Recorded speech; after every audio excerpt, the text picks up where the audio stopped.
Hello everyone, कैसे हैं आप लोग। तो मेरे प्यारे भाई, सीजीएल 2025 की 46 शिफ्टों का चैप्टर वाइज वीडियो सॉल्यूशन करने के बाद हम सीपीओ 2025 की 8 शिफ्टों का वीडियो सॉल्यूशन कर रहे हैं, जिसमें मैंने आपको ज्योमेट्री की कंप्लीट वीडियो अवेलेबल करा दी है। मेंसुरेशन 2D 3D भी हमने अपलोड कर दी है। इसी चैनल पर जब आप प्लेलिस्ट में जाएंगे तो आपको दो प्लेलिस्ट मिलेगी, एक सीजीएल 2025 के नाम से, जिसमें 46 शिफ्टों का complete video solution chapter wise available है, और दूसरी प्लेलिस्ट सीपीओ 2025 की, जिसमें 8 शिफ्टों का complete video solution chapter wise available है। जहां तक पीडीएफ का सवाल है, तो आपको इन सभी चैप्टर्स की वीडियोस की PDF maths with Shubham Malik Telegram channel पर अवेलेबल होगी। पीडीएफ के अंदर ही वीडियो का लिंक भी अवेलेबल होगा, वहीं से लिंक पर क्लिक करके आप सीधे वीडियो सॉल्यूशन पर आ सकते हैं। तो आइए, आज बारी है कि हम ट्रिग्नोमेट्री के उन तमाम सवालों को करें जो सीपीओ 2025 की 8 शिफ्टों में आए हैं। लेकिन उसी के साथ जब मैंने आपको सीजीएल के चैप्टर वाइज वीडियो सॉल्यूशन दिए, तो उनमें मेरे प्यारे भाई हाइट एंड डिस्टेंस मैंने नहीं कराया था। तो मैं आज इस वीडियो में सीजीएल 2025 के भी सारे हाइट एंड डिस्टेंस के सवाल जो 46 शिफ्टों में आए, और सीपीओ 2025 के भी सारे हाइट एंड डिस्टेंस के सवाल जो 8 शिफ्टों में आए हैं वो भी कराऊंगा, और साथ में ट्रिग्नोमेट्री के भी सारे टाइप वाइज सॉल्यूशन आपको दूंगा। तो आइए करते हैं शुरुआत। मेरे प्यारे भाई, पहला सवाल ट्रिग्नोमेट्री से आपकी स्क्रीन पर आएगा। पहला टाइप हम पढ़ेंगे basics of trigonometry. Basics of trigonometry से जितने भी सवाल आए हैं यहां हम कवर करेंगे। तो आइए करते हैं शुरुआत। सबसे पहला सवाल, convert 25 pi by 4 radian two degree. मैंने आपको कई बार यह बात समझाई है, दोबारा रिवाइज करा रहा हूं, बहुत इंपॉर्टेंट है और आपका टाइम बचाएगी। बात क्या है मेरे प्यारे भाई? बात यह है कि अगर ये 2-3 वैल्यूज आप मेरे कहने से याद रख लेंगे तो आपको काफी लाभ होगा। अगर ये 2-3 वैल्यूज आप मेरे कहने से याद रख लेंगे तो पेपर में स्पीड बढ़ेगी और काफी लाभ होगा। पहला, आपको पता होना चाहिए कि पाई बाई 2 90 होता है। आपको यह भी पता होना चाहिए कि पाई की वैल्यू 180 डिग्री होती है। यह भी डायरेक्ट याद रखिएगा कि पाई बाई 4 45 डिग्री होता है।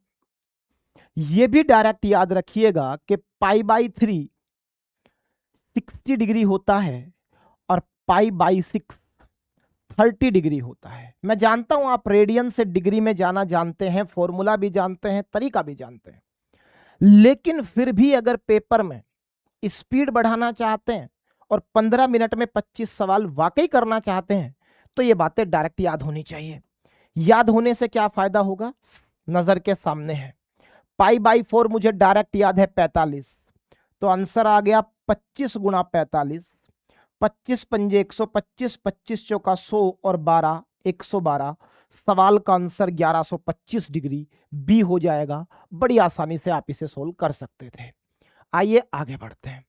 कह रहा है कि 5 पाई रेडियन का आंसर बताइए। पाई रेडियन अभी याद करके आया हूं 180 है। 18 पंजे 90, 900 डिग्री सवाल का आंसर बी हो जाएगा। कहीं कोई दिक्कत नहीं है अगर आपको डायरेक्ट याद है। आगे बढ़ते हैं। अगला सवाल भी सीपीओ 2025 का ही है।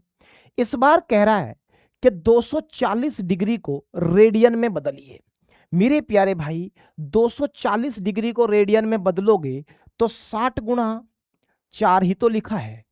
60 रेडियन में क्या होता है, पाई बाई 3 इंटू 4। आंसर क्या आ गया, 4 पाई बाई 3। अगर आपको ये बातें याद हैं, इनमें कहीं कोई दिक्कत दूर दूर तक नहीं है, सिर्फ ये 4-5 वैल्यूज आपको याद रहेगी तो कोई दिक्कत नहीं आएगी। आगे बढ़िए। आपने कहा कि भाई 540 डिग्री बताइए कितना होगा। क्या 3 गुणा 180 लिखा हुआ है? बिल्कुल लिखा हुआ है। ये पाई रेडियन होता है, तो आंसर क्या आ गया, 3 पाई। डायरेक्ट याद है मुझे, कोई दिमाग लगाने की स्थिति में हम नहीं हैं। बड़े आसान सवाल पेपर में आए हैं। सीपीओ 2025 का ही पेपर है और 22 दिसंबर का ये सवाल है। आइए आगे बढ़िए। कह रहा है कि 60 डिग्री को रेडियन में बदलिए। डायरेक्ट याद है मेरे भाई पाई/3। डायरेक्ट रिजल्ट से ही सवाल पूछा है, जो मैंने आपको 4 रिजल्ट बताए हैं। टाइम खराब करने की जरूरत नहीं है। सीपीओ 2025 12 दिसंबर में ही सवाल आया है। आगे बढ़िए। 150 डिग्री को रेडियन में बदलिए। 150 डिग्री क्या 30 गुणा 5 लिखा है? आप कहोगे जी बिल्कुल लिखा है। 30 होता है पाई/6, उसका 5 गुना होगा 5 पाई/6। सवाल का आंसर बी हो जाएगा। बड़ी आसानी से आप इसे भी सोल्व कर लेंगे, क्योंकि सारे स्टैंडर्ड वैल्यूज से कनेक्ट हो रहे हैं। आगे बढ़िए अगले सवाल की तरफ। tan थीटा 3 पाई/4 है। मेरे प्यारे भाई बहुत ध्यान से सुनेंगे। ट्रिपलेट आपको सबको याद है। अगर tan थीटा की वैल्यू 3/4 है तो tan थीटा होता है बेटा परपेंडिकुलर अपॉन बेस। अब आपको याद है, आपने ट्रिपलेट पढ़ रखा है। क्या ट्रिपलेट पढ़ रखा है? ट्रिपलेट आपने पढ़ रखा है 3, 4 और 5। ट्रिपलेट आपने पढ़ रखा है 3, 4 और 5। अगर परपेंडिकुलर और बेस 3 और 4 है तो बिना कोई पाइथागोरस लगाए हम ये कह सकते हैं कि हाइपोटेन्यूज तो 5 होगा, क्योंकि मुझे ट्रिपलेट याद है। आपसे सेक थीटा पूछा गया है। हाइपोटेन्यूज अपॉन बेस होता है। हाइपोटेन्यूज 5 आया है, बेस 4 था। सवाल का आंसर 5/4 5/4 हो गया। 9 दिसंबर के पेपर में पूछा हुआ सवाल है। आइए आगे बढ़ते हैं। सेक ए की वैल्यू है 13/12। फिर मैं आपसे कह रहा हूं कि आपको डायरेक्ट ही याद है मेरे भाई। क्या याद है? ट्रिपलेट। कौन सा ट्रिपलेट? आपको याद है 5, 12 और 13। आपको याद है 5, 12 और 13 ट्रिपलेट होते हैं। तो बेटा सीधे सवाल का आंसर देने की स्थिति में है। सेक का मतलब hypotenuse upon base. Hypotenuse upon base, तो परपेंडिकुलर 5 हो गया। परपेंडिकुलर 5 हो गया। अब बहुत ध्यान से सुनिएगा। साइन 90 - a का मतलब होता है कोस ही। इतनी भी मेहनत इस सवाल में हमें क्यों करनी है? ये सवाल तो बड़ा आसान हो गया, इसकी भी जरूरत नहीं है। अगर वो पूछा गया है तो क्यों किसी ट्रिपलेट की जरूरत है मुझे, और क्यों किसी चीज की आवश्यकता है? बहुत ध्यान से मेरी बात सुनिए। इन सब चीजों के बिना ही मैं चीजों को सोल्व कर लूंगा। किसी चीज की जरूरत नहीं है इस सवाल के लिए मुझे। साइन 90 - a अगर पूछ रहा है तो फिर क्यों कुछ सोचना है? ये तो कोस ए है भाई। 90 - a जब भी करोगे तो साइन किस में कन्वर्ट होगा? कोस में। और कोस क्या होता है? सेक का उल्टा। तो 12/13। क्यों किसी ट्रिपलेट की जरूरत है, और क्यों किसी चीज को ज्यादा सोचना है? सीधे सवाल निकल जाएगा। 9 दिसंबर का सवाल है। आइए। 10x की वैल्यू 2 है। पूछा क्या है? कोट 90 - x का मतलब होगा 10x, और tan 90 - x का मतलब होगा कोट x। ये पूछा है। वैल्यू आप जानते हो। tan x है 2, और कोट होता है tan का उल्टा, तो 1/2। सोल्व करोगे तो 2 दूनी 4 और 1 5/2। सवाल का आंसर आ जाएगा। ए आंसर था। बड़ा आसान सवाल है। 9 दिसंबर के पेपर का पूछा हुआ सवाल है। आइए आगे बढ़ते हैं। साइन थीटा की वैल्यू 7/25 दे रखी है। बहुत बढ़िया। थीटा जो है वो सेकंड क्वाड्रेंट में है, तभी साइन पॉजिटिव दिख रहा है। तो बताइए वैल्यू ऑफ टेन थीटा क्या होगा? एक बात तो तय है कि आप जानते हैं कॉन्सेप्ट को, कि अगर ये 4 क्वाड्रेंट हैं, ये पहला, ये दूसरा, ये तीसरा और ये चौथा, आपको पता है कि यहां सारे फंक्शन पॉजिटिव होते हैं, ऑल पॉजिटिव। सेकंड क्वाड्रेंट में साइन और कोसेक पॉजिटिव होते हैं, बाकी सब नेगेटिव होते हैं। तीसरे क्वाड्रेंट में टेन और कोट पॉजिटिव होते हैं, बाकी सब नेगेटिव होते हैं। और चौथे क्वाड्रेंट में कोस और सेक पॉजिटिव होते हैं, बाकी सब नेगेटिव होते हैं, ये आप जानते हैं। थीटा सेकंड क्वाड्रेंट में है तो जाहिर सी बात है साइन पॉजिटिव रहेगा, बाकी सब नेगेटिव रहेंगे। तो tan की वैल्यू नेगेटिव होगी, सारे ऑप्शन में नेगेटिव है, इससे मैं कोई ऑप्शन एलिमिनेट नहीं कर पाया, तो कोई बात नहीं। आप तो ट्रिपलेट जानते हैं मेरे भाई, ट्रिपलेट क्या जानते हैं आप? ट्रिपलेट जानते हैं 7, 24 और 25। ट्रिपलेट आपको मालूम है बेटा 7, 24 और 25, बस सवाल खत्म हो जाएगा। मुझे बताइए, अगर ये परपेंडिकुलर है, साइन का मतलब परपेंडिकुलर अपॉन हाइपोटेन्यूज, तो फिर बेस कितना होगा? बेस होगा 24, क्योंकि ट्रिपलेट होता है 7, 24 और 25। अब आपसे टेन थीटा पूछ रहा है, तो ये होता है perpendicular upon base, perpendicular 7 base 24, तो सवाल का आंसर होगा 7/24, और 7 में नेगेटिव इसलिए आएगा क्योंकि सेकंड क्वाड्रेंट में 10 क्या होता है? नेगेटिव होता है। आइए आगे बढ़ते हैं अगले सवाल की तरफ।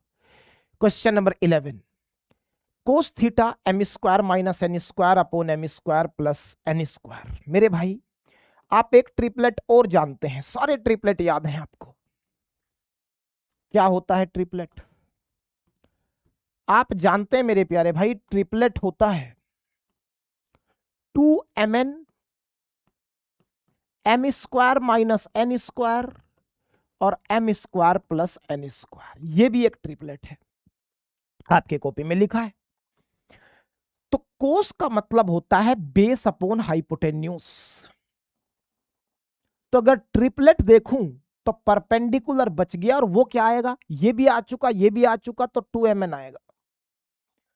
सब कुछ आपके सामने है। टेन थीटा क्या होता है? Perpendicular upon base,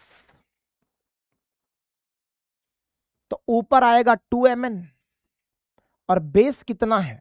M square minus N square. तो सवाल का आंसर डी हो जाएगा।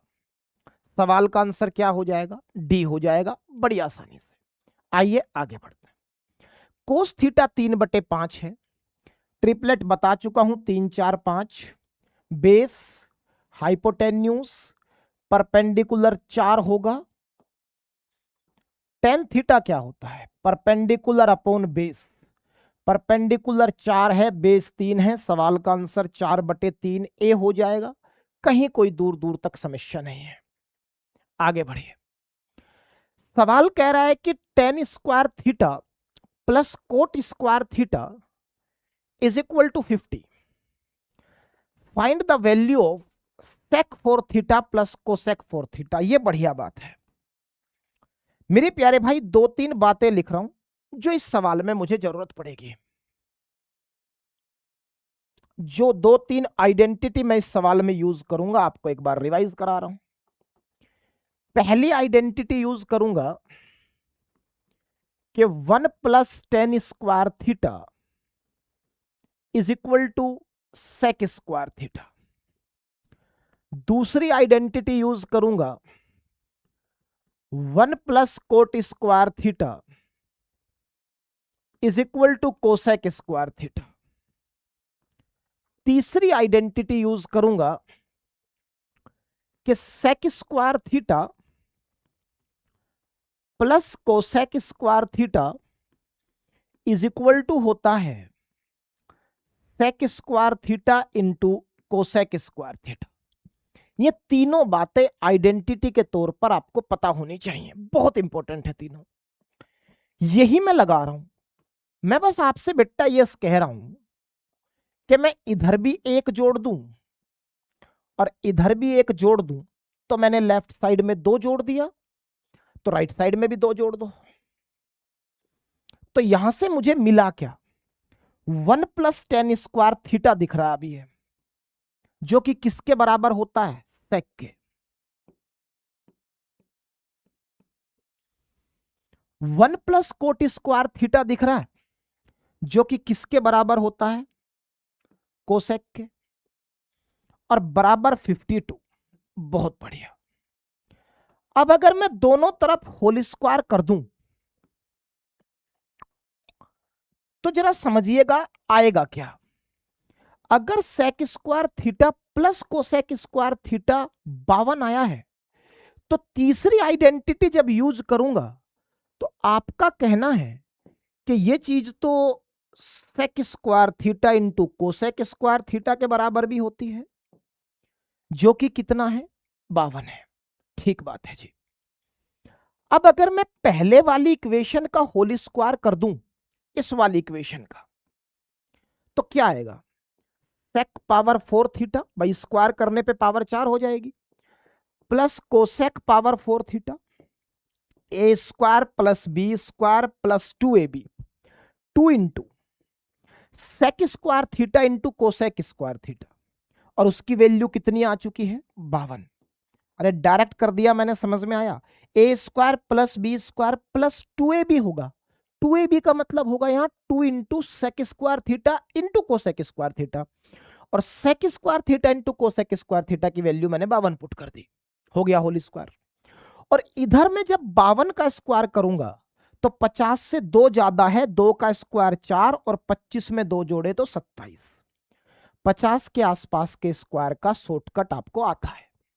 चलिए अब मुझे बताइए, क्या आप ये कह रहे हैं कि सेक की पावर 4 थीटा प्लस कोसेक की पावर 4 थीटा बराबर 2704 माइनस 104 होगा? भाई ये उधर जाके माइनस होगा। जब आप सोल्व करोगे तो आंसर आएगा 2600। क्या ऑप्शन दिख रहा है? जी बिल्कुल दिख रहा है, और सवाल का आंसर ए हो जाएगा। कहीं कोई दिक्कत नहीं है, बढ़िया सवाल पूछा गया है, 11 दिसंबर के पेपर का सवाल है, और बड़ी आसानी से आप इसे भी सोल्व कर सकते हैं। आइए आगे बढ़ते हैं। Type 2, A plus B is equal to 90 degree. A plus B is equal to 90 degree. आप बहुत ध्यान से समझिएगा, कॉन्सेप्ट आप जानते हैं, एक बार रिवाइज करा देते हैं। क्या कॉन्सेप्ट है मेरे भाई? कॉन्सेप्ट आप जानते भी हैं और मैं एक बार रिवाइज भी करा देता हूं, समझिए बात को।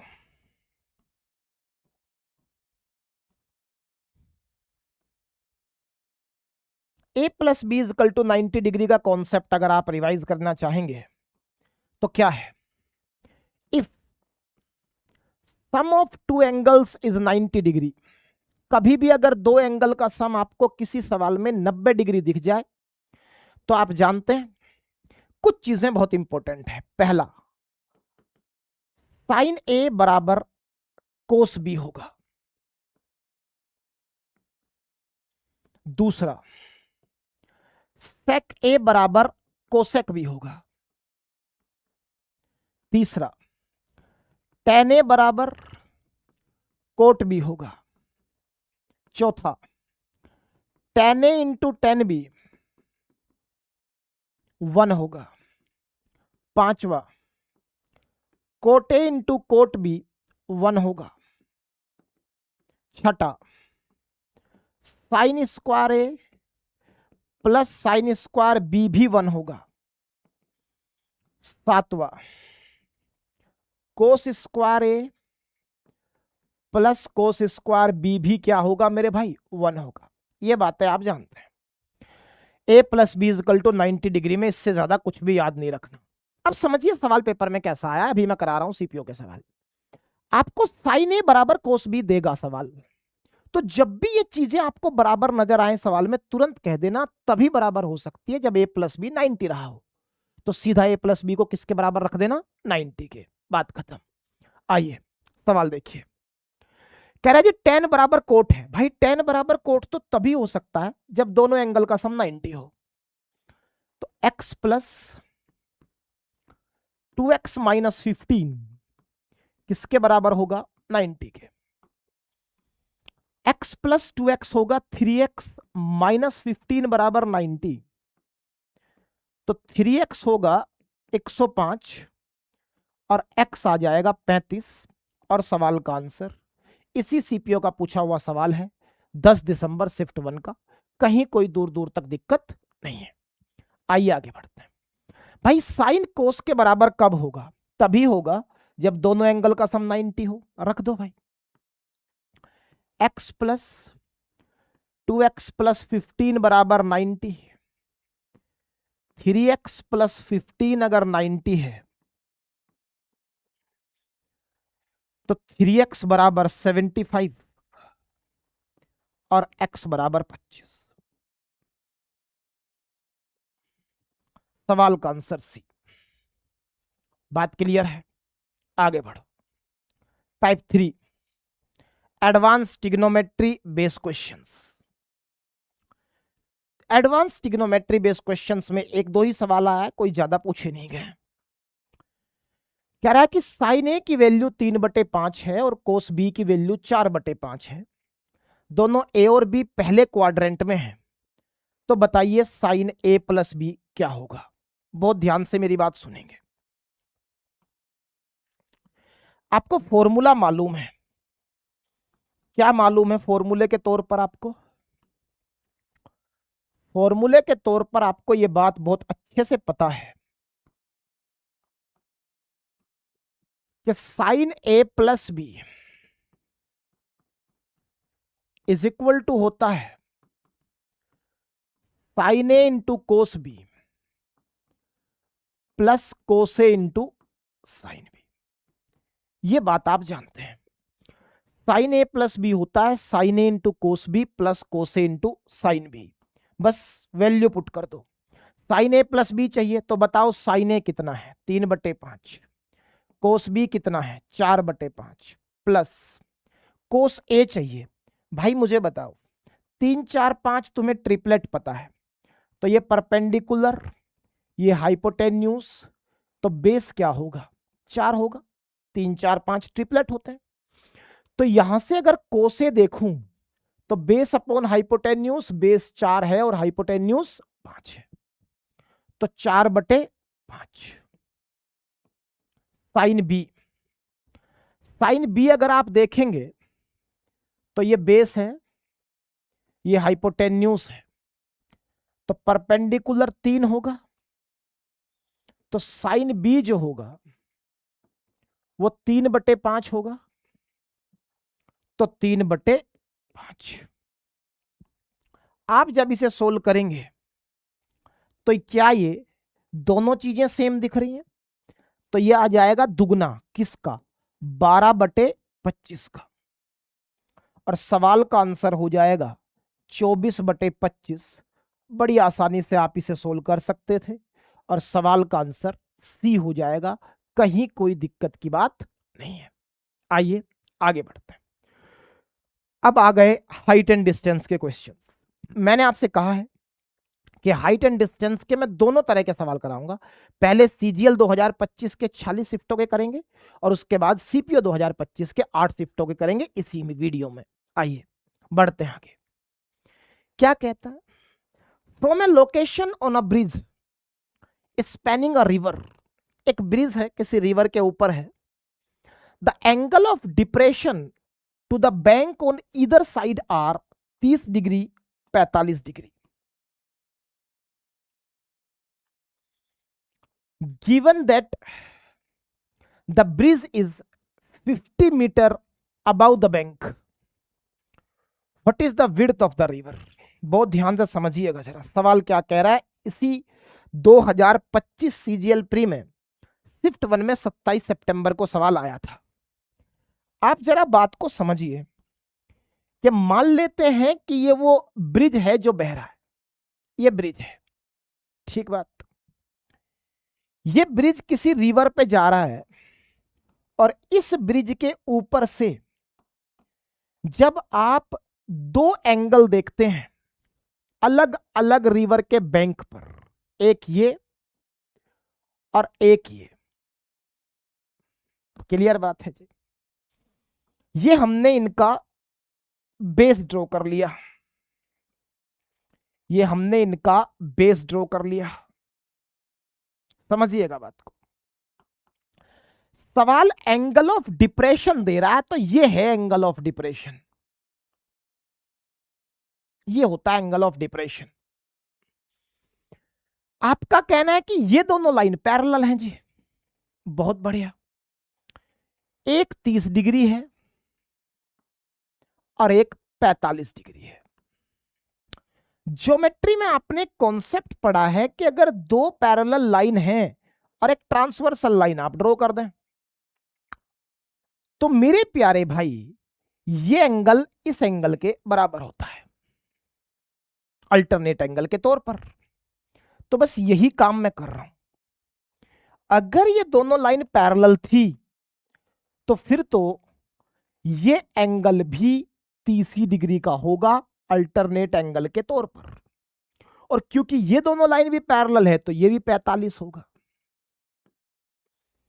और सवाल ने ये बात बिल्कुल क्लियर कर दी है कि भाई जो हाइट है रिवर ब्रिज की, वो सवाल ने हाइट हमेशा 90 पर बनती है, वो 50 मीटर दे रखी है। क्लियर बात है? इतनी बात आप समझ गए। मेरे प्यारे भाई, मैंने आपको जब भी हाइट एंड डिस्टेंस पढ़ाया तो मैंने आपको कहा कि मेरे कहने से आप 3-4 केस ध्यान रख लीजिए, आपको हमेशा फायदा मिलेगा और आपकी स्पीड बढ़ जाएगी। वो केस रिवाइज कर रहा हूं क्योंकि मैं डायरेक्ट यूज करूंगा उनको यहां।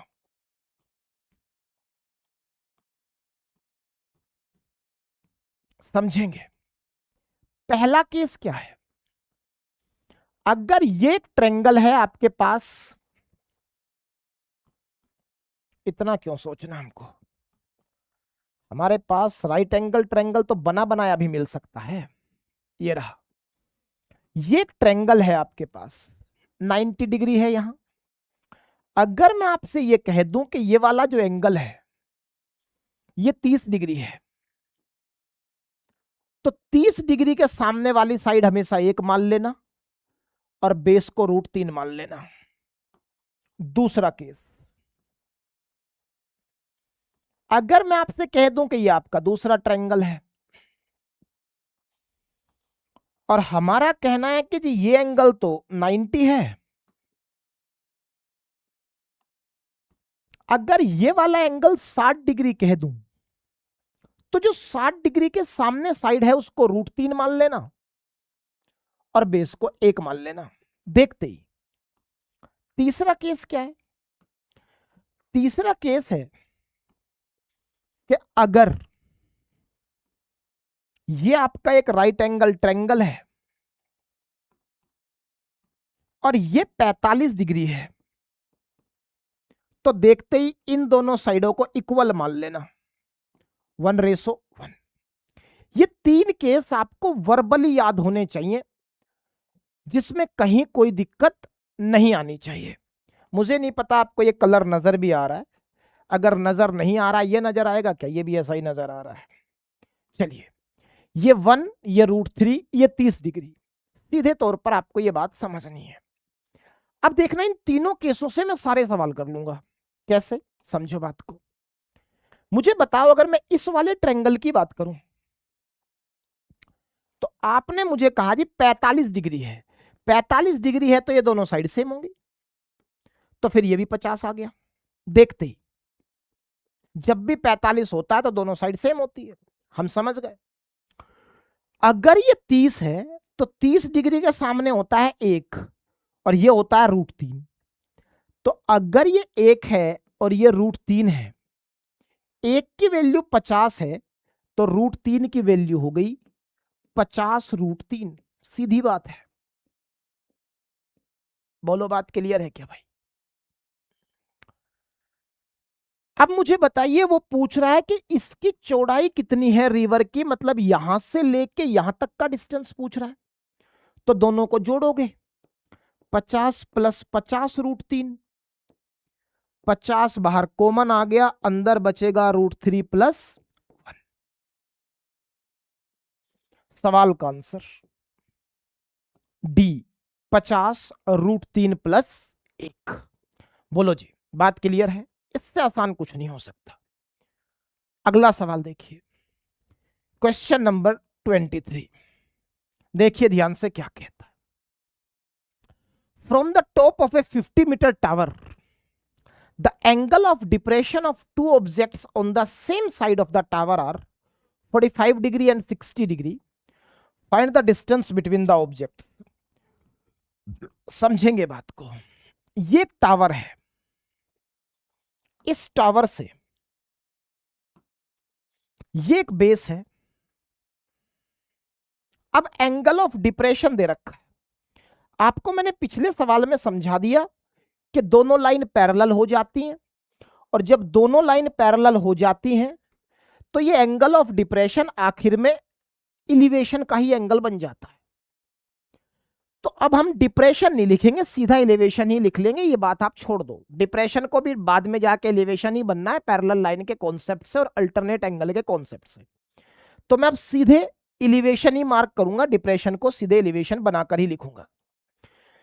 आप कह रहे हैं जी किसी भी टावर के एक ही साइड, सेम साइड की बात हो रही है भाई, दो ऑब्जेक्ट्स हैं और उनके एंगल्स दे रखे हैं, ये पहला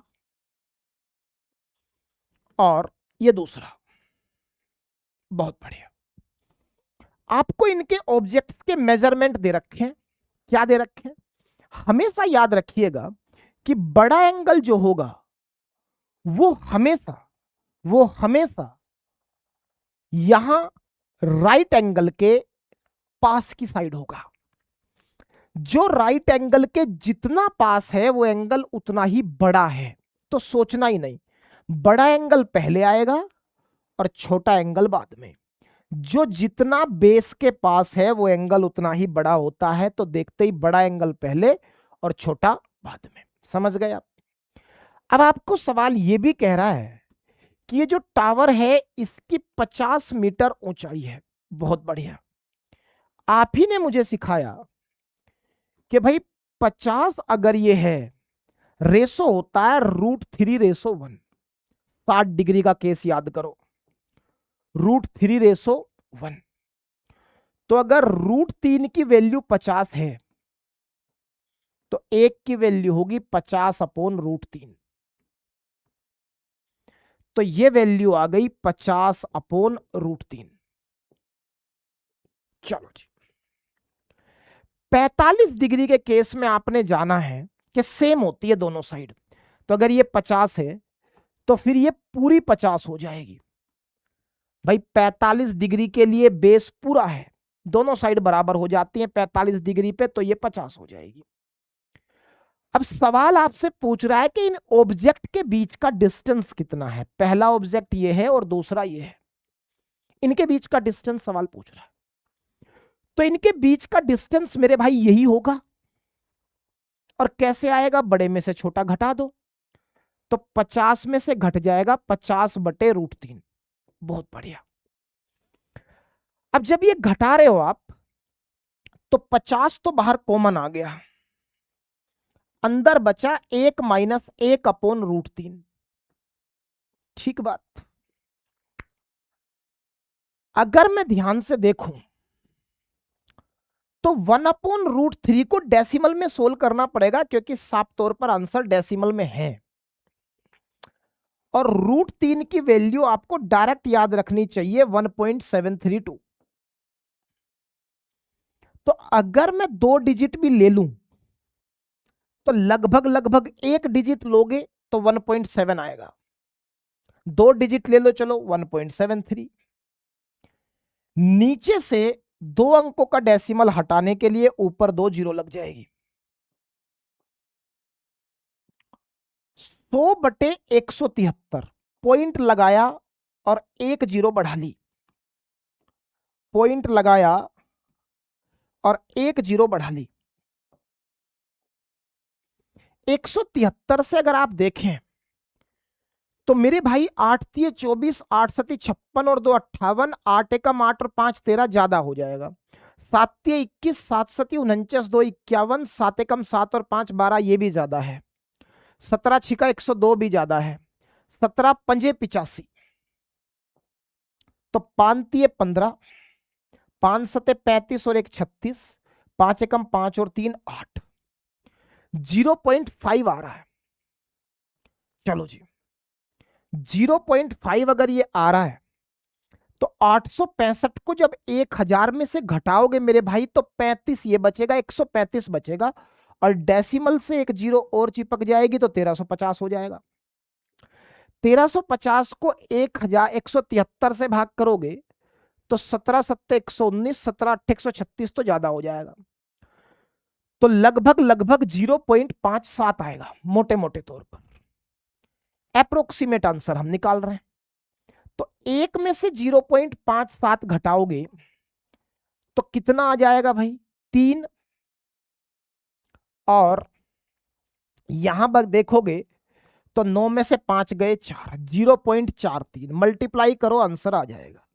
तो ये हो जाएगा 5 गुणा 4.3, 5 15 और 5 चौक 20 और एक 21 पॉइंट कुछ आंसर आएगा और सवाल का आंसर ए हो जाएगा। बड़ी आसानी से आप निकाल सकते थे। डेसिमल में कैलकुलेशन पूछी हुई है, यही एकमात्र तरीका है जिससे आप अप्रोच कर सकते हैं। आइए आगे बढ़ते हैं अगले सवाल की तरफ। A man standing on the top of a 120-meter high tower observes the angle of depression of two cars on opposite side of the tower to be 30 degree and 45 degree. What is the distance between the two car? आसान सवाल है। आपने कहा जी ये है एक tower, इस tower के दो तरफ एक कार खड़ी है, ये हमने बेस मान लिया। उन दोनों कार के एंगल ऑफ डिप्रेशन दे रखे हैं, मैं सीधे उन्हें एलिवेशन बना के लिख देता हूं, एक स्टेप कम करो तो मेहनत बचेगी। लो जी, आपका कहना है जी 120 मीटर ऊंचा तो ये टावर है, एक एंगल 30 डिग्री है और दूसरा 45 डिग्री है। अब डिस्टेंस पूछा जा रहा है, ये 90 है। बताओ 45 डिग्री के केस में दोनों बराबर, तो अगर ये 120 तो फिर ये भी 120, ये तो निकल आया। 30 डिग्री के केस में ये 1 होता है, ये √3, तो सीधे √3 की गुणा कर दिया करो। 30 डिग्री के केस में बेस में सीधा √3 की गुणा। इन दोनों के बीच का डिस्टेंस पूछ रहा है, दोनों को जोड़ लो। 120 बाहर कॉमन आ गया, अंदर बचा 1 प्लस √3, तो आंसर आया 120 इंटू √3 + 1। सवाल का आंसर सी हो जाएगा। यह भी सीजीएल 2025 के पेपर में पूछा हुआ सवाल है, 17 तारीख की शिफ्ट में। आइए आगे बढ़िए। अगला सवाल, अगला सवाल क्या कहता है भाई, A toned wire supports a vertical pole. The wire is fixed to the ground 10 meter away from the base of the pole and makes an angle of 60 degree with the ground. What is the length of wire? चलो भाई, बड़ा आसान सवाल है, समझो ध्यान से। ये एक वर्टिकल पोल है, इस वर्टिकल पोल से आपने एक वायर को कनेक्ट किया है। ये आपने एक वायर कनेक्ट कर दी, वायर जो बेस पे 10 मीटर दूर जाकर के टिकी है। सवाल ने ये दूरी 10 मीटर दे रखी है और ये वायर है, ये पोल है, और ये कह रहा है कि ग्राउंड के साथ जो एंगल बना है वो 60 डिग्री है। बताओ लेंथ ऑफ वायर क्या होगी। बेटा इस बार आपको लेंथ ऑफ वायर चाहिए, मतलब हाइपोटेन्यूज चाहिए, और बताओ कौन सा रिलेशन आपको बेस और हाइपोटेन्यूज के बारे में बात करता है। क्योंकि 60 डिग्री के लिए देखोगे तो सामने वाली साइड तो परपेंडिकुलर होती है, जो बचा वो बेस है, तो ये 10 तो बेस है और ये हाइपोटेन्यूज है। तो आप कहोगे जी बेस और हाइपोटेन्यूज का रिलेशन तो cos 60 से आएगा। cos 60 की वैल्यू मुझे डायरेक्ट याद है 1/2। इसका मतलब हाइपोटेन्यूज बेस का दुगना होगा, तो अगर बेस 10 है तो हाइपोटेन्यूज 20 होगा और सवाल का आंसर 20 आ जाएगा, सी। बड़ी आसानी से आप इसे सोल्व कर सकते थे। सीजीएल का पूछा हुआ सवाल है 17 सितंबर का। आइए आगे बढ़ते हैं। अगला सवाल, from a vertical pole TF has its base F on the ground. ठीक है, from point A 25 metre from A F, the angle of elevation of T is X degree. ठीक है। From another point B 75 metre from F and in the same line as A the angle of elevation of T is y degree if the height of the pole is 25√3 metre what is the value of x plus Y. आइए सवाल समझाता हूं आपको। सवाल कह रहा है जी एक वर्टिकल पोल है जिसका नाम हमने TF दिया है। समझिएगा बात को, ये है T और ये है F। ठीक बात।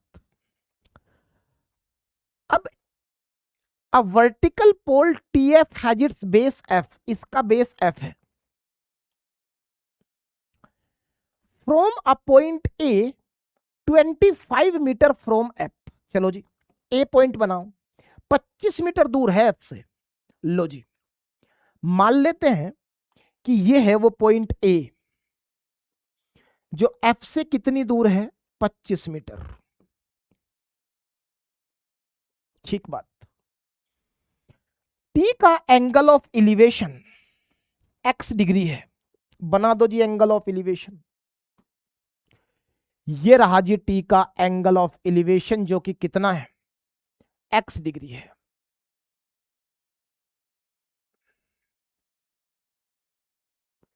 बात क्लियर है।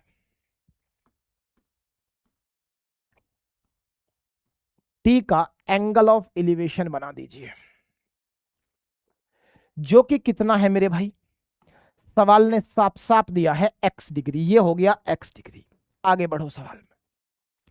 From another point B 75 metre from F, एक दूसरा पॉइंट है B, मान लेते हैं ये पॉइंट B है और ये 75 मीटर दूर है F से, तो ये दूरी हो गई 75। सेम लाइन में है, सेम लाइन में है। The angle of elevation of T is y degree, इसका भी एंगल ऑफ एलिवेशन ड्रॉ कर दो जी। लो कर दिया, ये इसका एंगल ऑफ एलिवेशन हो गया जो कितने डिग्री बना रहा है, y डिग्री। बहुत बढ़िया। Height of the pole is 25√3, इसकी हाइट 25√3 है। x प्लस वाई की वैल्यू बतानी है। समझिएगा जरा बात को। अगर मैं इन दोनों की रेशो देखूं 25√3 की और 25 की, तो आप कहोगे रेशो आएगा √3:1, और √3:1 कहां होता है भाई, 60 डिग्री पे होता है सरकार। देख लो स्पेशल केस, 60 डिग्री पर ही, 60 डिग्री पर ही √3:1 आ सकता है। बहुत बढ़िया। अगर मैं अब इन दोनों का रेशो देखूं तो आपका कहना है 25√3 और 75, इसका रेशो आएगा √3 से काटोगे एक बार, 3 को √3 से काटोगे √3 बार, एक रेशो √3, और एक रेशो √3 होता है 30 डिग्री पे। अब x आ गया 60 और y आ गया 30। x प्लस वाई पूछ रहा है तो 60 प्लस 30 हो गया 90, और सवाल का आंसर क्या हो गया, सी हो गया। इसी CGL 2025 के पेपर में पूछा हुआ यह सवाल है। आगे बढ़िए। Question number 27। A rock climber uses a rope to ascend a clip. If the vertical height of the clip is 35 metre and the rope makes an angle of 30 degree with the level ground, what is the minimum length of the rope required to reach the top? 70 answer हो गया, दुगना होगा। क्यों होगा, देखो दिमाग में सोच लिया करो ये बातें। तो मान लीजिए ये स्थिति है,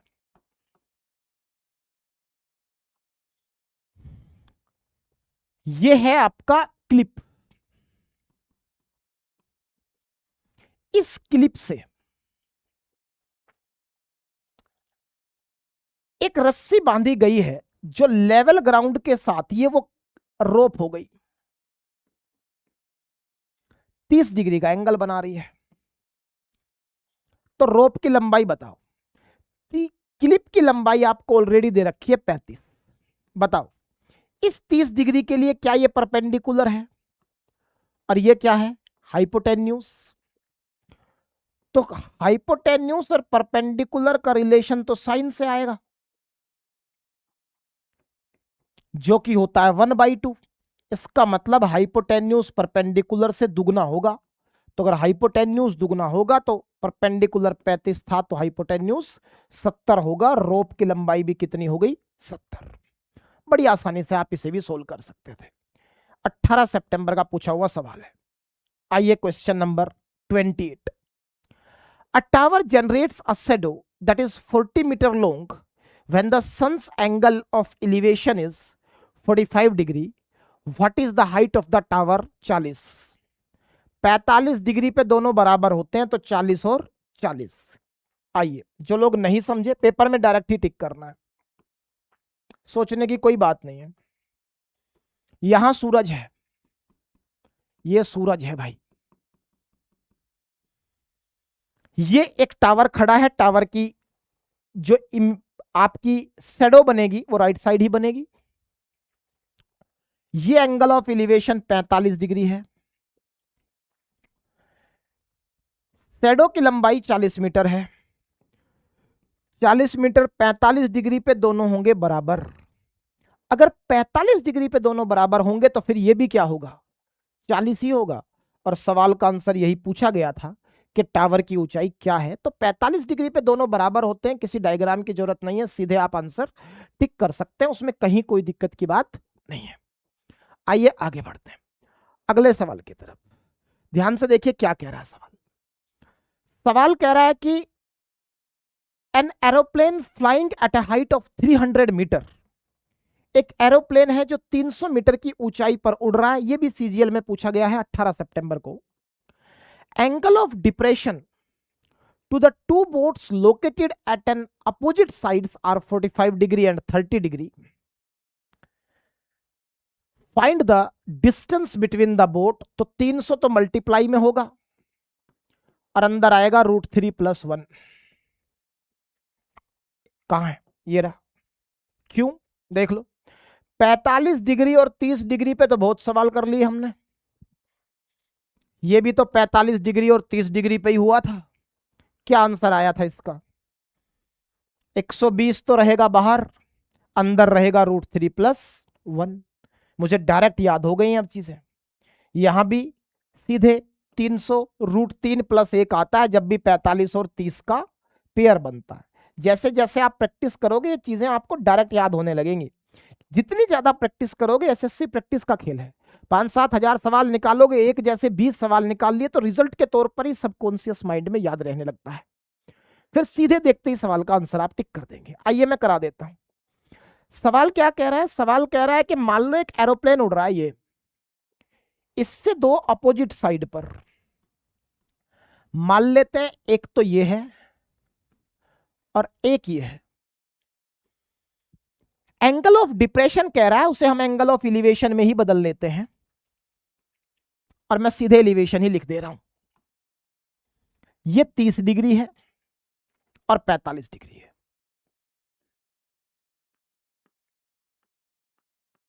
ठीक है जी। Find the distance between the two boats. इस एरोप्लेन की हाइट दे रखी है आपको, कितनी, एरोप्लेन की हाइट है,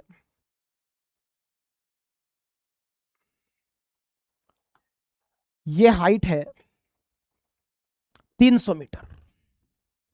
भाई मेरे बड़ा आसान है, डायरेक्ट रिजल्ट याद हो गए हैं। 45 पे तो दोनों साइड सेम होगी तो ये 300 होगा। 30 डिग्री पे √3 मल्टीप्लाई हो जाता है, 300 √3। अब इन दोनों के बीच का डिस्टेंस पूछ रहा है तो दोनों को जोड़ोगे, 300 बाहर कॉमन आ जाएगा, अंदर बचेगा √3 + 1। सवाल का आंसर। बोलो कहीं कोई दिक्कत है क्या, दूर दूर तक बात समझ में आ रही है? आसान है और बड़ी आसानी से सोल्व हो भी सकता है। बढ़ आगे। अगला सवाल क्या कह रहा है? अगला सवाल कह रहा है कि एक स्टेचू है जो कि 1.6 मीटर हाइट पर पोजीशन किया गया है on the top of a pedestal. चलो जी, बहुत ध्यान से समझिएगा मेरे भाई, बढ़िया सवाल दिख रहा है। मान लेते हैं ये एक पेडस्टल है, ये आधारशिला है किसी स्टेचू की, और इसके ऊपर आपने रख दिया एक स्टेचू। ये रख दिया आपने इसके ऊपर एक स्टेचू। चलो जी, समझ गए आप। ये बेस, ये स्टेचू, ये है जमीन का बैकग्राउंड का बेस।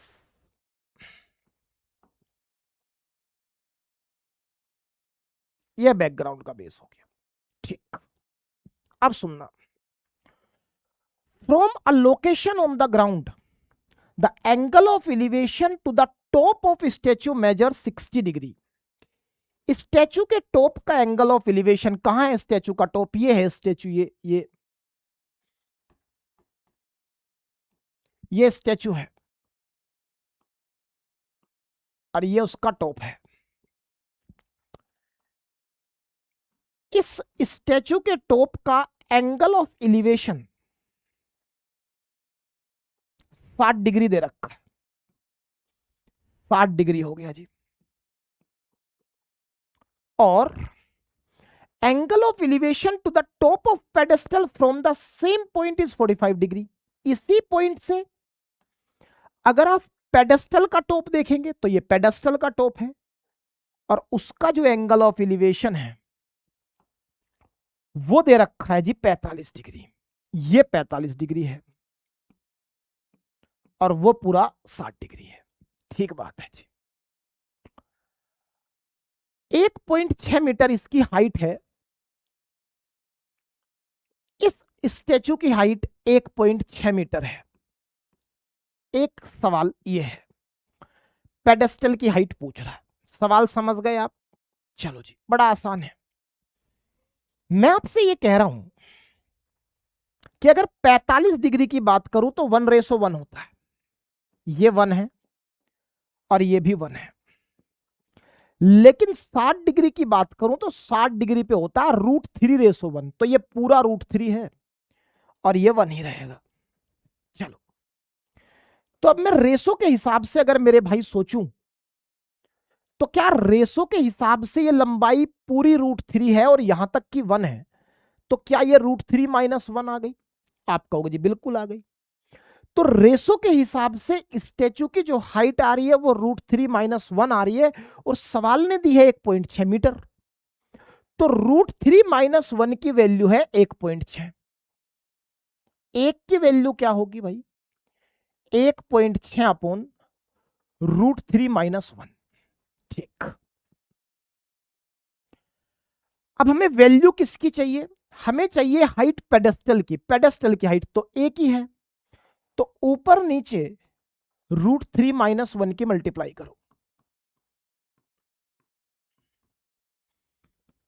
तो ये आएगा 1.6 इंटू √3 - 1। रेशनलाइजेशन कर रहा हूं, और √3 + 1 की a + b into a - b होगा a² - b²। √3 का स्क्वायर 3, 1 का स्क्वायर 1। तो ये आया मेरे भाई 1.6 इंटू √3 + 1 डिवाइडेड बाई 2। 200 काटोगे तो 0.8 आएगा, और ये होगा 0.8 इंटू √3 + 1, जो कि आपके सवाल का आंसर मिलेगा सी, 0.8 इंटू √3 + 1 सवाल का उत्तर हो जाएगा। बढ़िया सवाल पेपर में था, सीजीएल 2025 का 18 सितंबर के शिफ्ट का सवाल है। आइए आगे बढ़ते हैं। अगला सवाल, अगला सवाल क्या कहता है भाई? A tower is 20 metre tall. एक टावर है जो कि 20 मीटर ऊंचा है। What is the length of the shadow cast by the tower when the sun's elevation is 45 degree. मैंने कहा था जब भी 45 डिग्री एंगल होगा तो जितना ऊंचा ऑब्जेक्ट होगा उसकी शैडो भी उतनी ही लंबी होगी। तो उसकी शैडो भी कितनी आएगी? 20 मीटर। पीछे सवाल भी कर चुके हैं, पेन उठाने की जरूरत नहीं है। आगे बढ़ते हैं, सीजीएल का ही सवाल है 19 सितंबर। आगे बढ़िए। From a point A on the ground the angle of elevation to the top of a building is 30 degree. Angle of elevation 30 degree है। From a point B which is directly between A and the foot of the building the angle of elevation is 60 degree. ठीक है जी। What is the ratio of the distance of point A from the building to the distance of point B from the building? बड़ा आसान है, आप जरा समझिएगा। मान लो ये स्थिति है, ये बिल्डिंग है, यहां है पॉइंट ए, और इसका एंगल ऑफ एलिवेशन बिल्डिंग का यहां से 30 डिग्री है। फिर कह रहा है जी एक पॉइंट बी ले लो जो पॉइंट ए के और बिल्डिंग के फुट के बीच में होगा। लो जी मैंने ले लिया, इन दोनों के बीच में एक पॉइंट लेना है मुझे बी, मैंने ले लिया, ये रहा बी। और इस बी से जो एंगल ऑफ एलिवेशन बताया जा रहा है वो 60 डिग्री बताया जा रहा है। चलो जी, ये जो मेजरमेंट है ये 60 डिग्री का है, होगा। आपसे पूछा जा रहा है what is the ratio of distance of point A from building to the point B from building, बता देंगे। बताओ भाई 60 डिग्री के बारे में क्या कह दूं? 60 डिग्री के बारे में कहूंगा कि अगर ये √3 होगा तो ये 1 होगा। ठीक। और 30 डिग्री के बारे में कहूंगा तो अगर ये 1 होगा तो ये पूरा √3 होगा। मैंने दोनों स्पेशल केस यूज कर लिए, जो मैंने आपको 3 केस समझा रखे हैं उनमें से 2 के रेशो यूज कर लिए। मेरे प्यारे भाई बेटा ऐसा कैसे संभव है बाबू कि एक बार ये √3 हो जाए बेटा और एक बार 1 हो जाए? कैसे संभव है? ऐसा संभव ही नहीं है भाई। अगर बिल्डिंग 1 है तो उसकी हाइट एक बार तो तुम कह रहे हो √3 हो गई और फिर कह रहे हो 1 हो गई, नहीं संभव है, सेम ही हाइट होगी। तो इन दोनों को सेम रखना पड़ेगा। जब सेम रखना पड़ेगा तो इसमें √3 की गुणा होगी, और जब इसमें गुणा होगी तो इसमें भी होगी, क्योंकि ये तो रेशो तो सेम ही था। तो अब स्थिति ये आ गई कि बिल्डिंग की हाइट तो हो गई √3, लेकिन यहां √3 इंटू √3 ये पूरी जो लेंथ हो गई ये 3 हो गई। अब बताओ भाई, सवाल कह रहा है कि what is the ratio of the distance of point A from foot, A का डिस्टेंस 3 है, to the distance of point P from the foot वो कितना है? 1। तो आंसर आ गया 3:1। फोर्थ आंसर हो जाएगा। बड़ी आसानी से आप सवाल को सोल्व कर सकते थे और इतनी ही बात इसमें सोचने की जरूरत थी। आइए आगे बढ़ते हैं। यह सवाल भी सीजीएल का पूछा हुआ सवाल है। आइए देखते हैं क्या कहता है। सवाल कहता है कि a man observes the top of a pole with an angle of elevation 45 degree. चलो जी, he walks 15 meter towards the pole and the length of angle of elevation becomes 60 degree. What is the height of the pole? बढ़िया सवाल है, आइए जरा समझिए।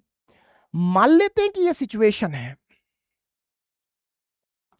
ये आपका वो पोल है,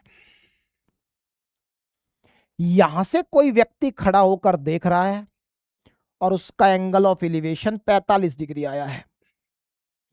इस आदमी ने यहां से चलना शुरू किया पोल की तरफ, और मान लेते हैं कि ये 15 मीटर चल के यहां पहुंच गया, और इसका एंगल ऑफ एलिवेशन सवाल बता रहा है कि चेंज हो गया साहब। और कितना चेंज हो गया?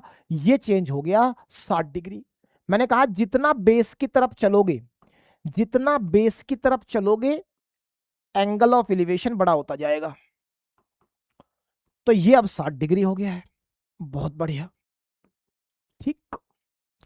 और ये जो दूरी चली गई है ये 15 मीटर है, ये सवाल खुद ही कह रहा है। कि भाई 15 मीटर चला है बेस की तरफ, ठीक। हाइट ऑफ द पोल पूछ रहा है। दोनों स्पेशल केस हैं, ले लो। 60 डिग्री के सामने वाली साइड होगी √3 और बेस होगा 1, लेकिन 45 डिग्री के सामने तो दोनों साइड बराबर हो जाती हैं। तो अगर ये पूरी √3 है तो फिर 45 डिग्री में तो बराबर होंगी, ये भी √3 होगी। मुझे तो ये डिस्टेंस चाहिए, ये वाला डिस्टेंस चाहिए। रेशो के हिसाब से कितना होगा? पूरा √3 है, ये 1 है, तो क्या ये √3 - 1 हुआ?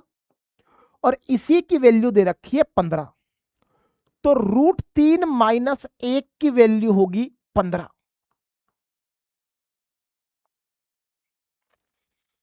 आपसे सवाल पूछा गया है कि ये बताइए कि √3 की वैल्यू क्या है। बहुत बढ़िया। यहां से 1 की वैल्यू क्या होगी? 15/√3 - 1। और √3 की वैल्यू क्या होगी? तो √3 की वैल्यू होगी 15/√3 - 1 इंटू √3। ये मामला है। इसका मतलब आंसर जो नजर आ रहा है वो अभी ये नजर आ रहा है। रेशनलाइजेशन करते हैं। रेशनलाइजेशन करोगे तो अपोजिट साइन से मल्टीप्लाई ऊपर नीचे, √3 + 1 √3 + 1। तो ऊपर जब आप सोल्व करेंगे तो ये आ जाएगा 15√3 इंटू √3 + 1 और a + b into a - b होगा a² - b²। तो √3 - 1 और √3 + 1 हो गया a² - b² करोगे तो 3 - 1 2 हो जाएगा। ये सवाल का आंसर होगा 15√3 इंटू √3 + 1/2। सवाल का आंसर थर्ड होगा। इसी सीजीएल प्री में पूछा हुआ सवाल है और बड़ी आसानी से आप इसे भी सोल्व कर सकते हैं। आइए आगे बढ़ते हैं। अब मेरे भाई सीजीएल के सारे सवाल हमने कर लिए। अब हम सीपीओ के सवालों पर आ गए कि सीपीओ 2025 में हाइट एंड डिस्टेंस के जो जो सवाल आए वो क्या है और उनमें क्या करना है। आओ देखो ध्यान से। सवाल कह रहा है कि the angle of elevation of a tower from 120 metre away 45 degree, find the height of the tower. 45 degree पे तो बराबर होता है बेस का डिस्टेंस और हाइट, तो सीधे सवाल का आंसर सी, सोचना ही नहीं। 45 डिग्री पे बेस बराबर हाइट, 45 डिग्री पे शैडो बराबर हाइट, सीधे याद रखेंगे। आगे बढ़िए। इसी सीपीओ का सवाल है 11 दिसंबर का। From a summit of 90 metre high building, the angle of depression to the top and bottom of a tower are measured as 30 degree and 60 degree respectively. What is the height of the tower in metre? आप जानते हैं कि मैं हमेशा angle of elevation बना के लिख देता हूं क्योंकि अल्टीमेटली उसे एंगल ऑफ एलिवेशन ही बनना है। एंगल ऑफ डिप्रेशन को पैरेलल लाइन यूज करके कॉन्सेप्ट समझा चुका हूं पीछे, तो बिना बात 2 स्टेप बढ़ाने में कोई मतलब है नहीं। सवाल कह रहा है कि ये आपके पास कोई बिल्डिंग है, ये रही जी, और आपके पास एक टावर है, मान लो ये रहा जी। ये इनका नॉर्मल हो गया, ये इन दोनों का नॉर्मल हो गया, ठीक है। अब आप कह रहे हैं कि जब आपने 90 मीटर बिल्डिंग से टॉप को देखा तो एंगल ऑफ डिप्रेशन बता रहा है, लेकिन मैं एंगल ऑफ एलिवेशन बना के लिख रहा हूं उसको। ये आएगा एंगल ऑफ डिप्रेशन तो ऊपर। तो आपका कहना है जी फिर एक बेस यहां भी ड्रॉ कर लो। मैंने एक बेस यहां भी ड्रॉ कर लिया, और ये एंगल आपको जो मैंने एंगल ऑफ एलिवेशन बना के लिख रहा हूं सीधा, कितना दे रखा है भाई? 30 डिग्री। ठीक बात। फिर आपने कहा जी आपने इस पोल के, इस टावर के बॉटम को भी एक बार देखा। अब इसका बॉटम देखो, अब तक टॉप देखा है, तो इस टावर का जब बॉटम देखेंगे तो बॉटम तो ये है, ये एंगल ऑफ इलिवेशन भी सवाल आपको बता रहा है कितने डिग्री है जी, 60 डिग्री है तो ये डिप्रेशन, मैंने बोट एलिवेशन बना के लिख दिया। ठीक, what is the height of the tower in metre, बता देंगे। समझो बात को, बिल्डिंग जो है वो 90 मीटर की है, ये 90 मीटर की है पूरी बिल्डिंग। आपको इस टावर की हाइट चाहिए, तो इनडायरेक्टली आपको इसकी हाइट चाहिए, बता देंगे। स्पेशल केस ले लो, √3 के केस में होगा, ये 1 है तो ये √3 है। ठीक है जी। 60 डिग्री के केस में देखो, ये पूरा अगर √3 है 60 डिग्री के केस में, तो ये 1 है। ऐसा कैसे हो जाएगा बेटा, एक बार तुम इस बेस को 1 कह रहे हो और एक बार इस बेस को √3, बाबू दोनों तो बराबर ही हैं, तो उनकी दूरी भी रेशो के हिसाब से बराबर होनी चाहिए।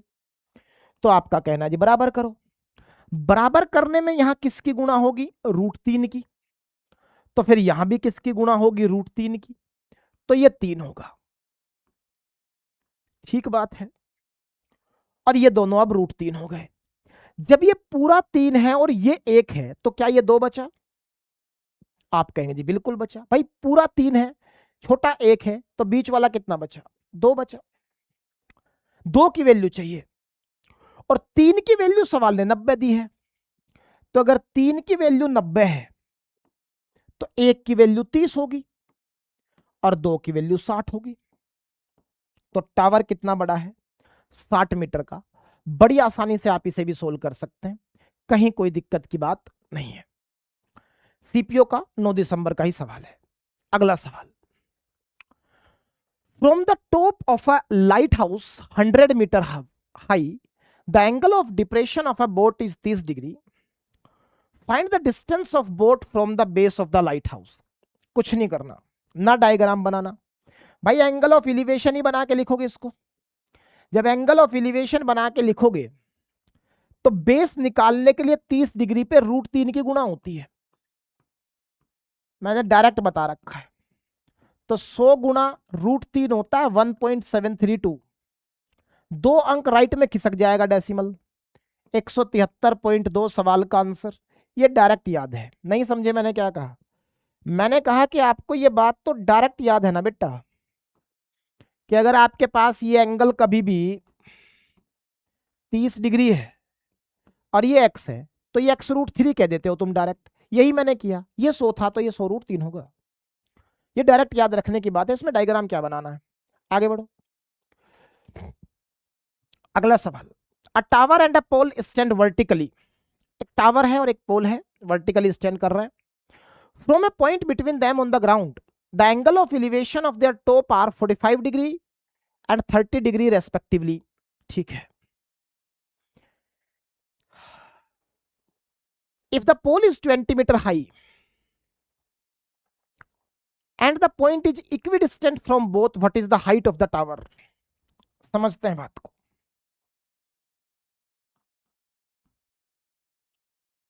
मान लीजिए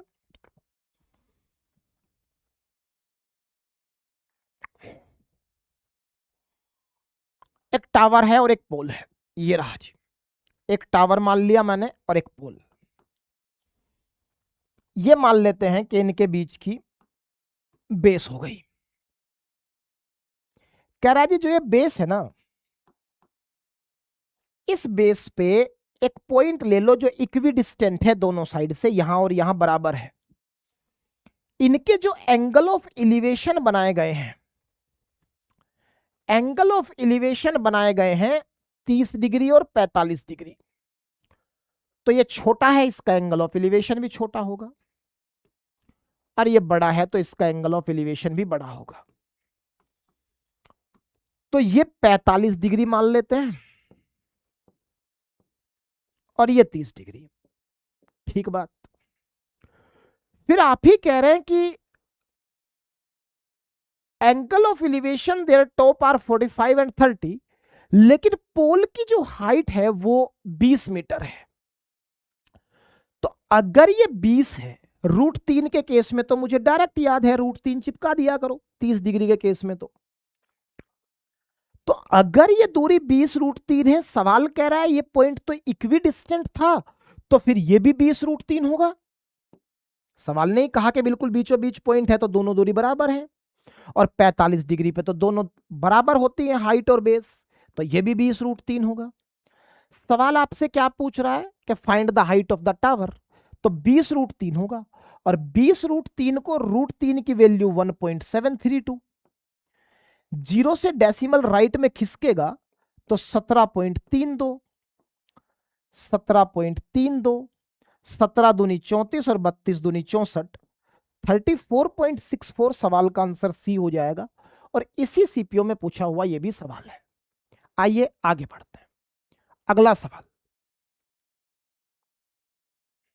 क्या कह रहा है भाई? अगला सवाल कह रहा है कि a balloon is hovering 100 metre above ground. ठीक है, the angle of elevation of the balloon from point on the ground is 60 degree. Find its horizontal distance from the observer. बड़ा आसान है, 100/√3 आएगा वैसे तो, पर अगर आपको नहीं समझ में आ रहा है तो समझ लो बात को। यहां एक बैलून है, ग्राउंड से 100 मीटर हाइट पर है, और एंगल ऑफ एलिवेशन 60 डिग्री बना रहा है। हॉरिजॉन्टल डिस्टेंस पूछ रहा है। 30 होता तो भाई मैं √3 से गुणा करता, 60 होगा तो √3 से भाग करूंगा। ये है डायरेक्ट, याद है ना। 30 डिग्री होता है तो बेस निकालने के लिए √3 से गुणा, और 60 डिग्री होता है तो बेस निकालने के लिए √3 से भाग। तो इसका मतलब यह आएगा 100/√3। जब आप ध्यान देंगे तो मेरे प्यारे भाई 1/√3 की वैल्यू तो मैंने अभी निकाली थी। 1/√3 की वैल्यू मैंने अभी पीछे एक सवाल में ट्राई की थी। अगर मैं आपको सवाल दिखाना चाहूं, 1/√3 की वैल्यू मैंने अभी निकाली है एक सवाल में, ये रहा। 1/√3 की वैल्यू मैंने निकाली थी 0.57। तो बस अब मुझे तो लगता नहीं कि कोई दिक्कत है। 1/√3 की वैल्यू 0.57 है, तो 100 गुणा 0.57 लगभग 57 के आसपास आंसर आएगा, और सवाल का आंसर क्या हो जाएगा? 4th। बड़ी आसानी से आप इसे भी सोल्व कर सकते हैं। आइए, वीडियो तो खत्म हो गई, एक बार देख लेते हैं कोई सवाल जल्दबाजी में छूट ना गया हो। ये रह गया, इसको देखो। From a point 20 metre above ground level on a vertical tower, the angle of depression of a point on the ground is 30 degree. Find the. ये सवाल तो हम कर चुके हैं मेरे भाई। ग्राउंड पे 30 डिग्री बना रहा है तो 20√3 होगा बेस, तो 20√3 तो अभी किया है 34.64, ये तो कर चुके हैं हम सवाल। और कोई सवाल छूटा है क्या? जी, सारे सवाल हो गए। तो मेरे प्यारे भाई, ये थे आपके सीजीएल और सीपीओ 2024 के 25 के पूछे गए सारे हाइट एंड डिस्टेंस और टिग्नोमेट्री के सवाल। अगर आप इसकी पीडीएफ चाहते हैं तो maths with Shubham Malik Telegram channel पर इसकी प्रिंटेबल पीडीएफ वीडियो लिंक के साथ हम अपलोड कर देंगे। आप टेलीग्राम चैनल ज्वाइन कर लीजिए। अगर आप चैनल पर नए हैं और अब तक सब्सक्राइब नहीं किया है और आपको लगा हो कि हमारी मेहनत सार्थक है, तो क्योंकि हमारा चैनल नया है, जरूर शेयर करें, सब्सक्राइब करें, हो सके तो वीडियो को लाइक करें, इससे रीच बढ़ती है। तब तक के लिए हम अगली वीडियो का इंतजार आप करिए और हम जल्दी ही आपसे मिलेंगे। तब तक के लिए have a nice day. Thank you very much.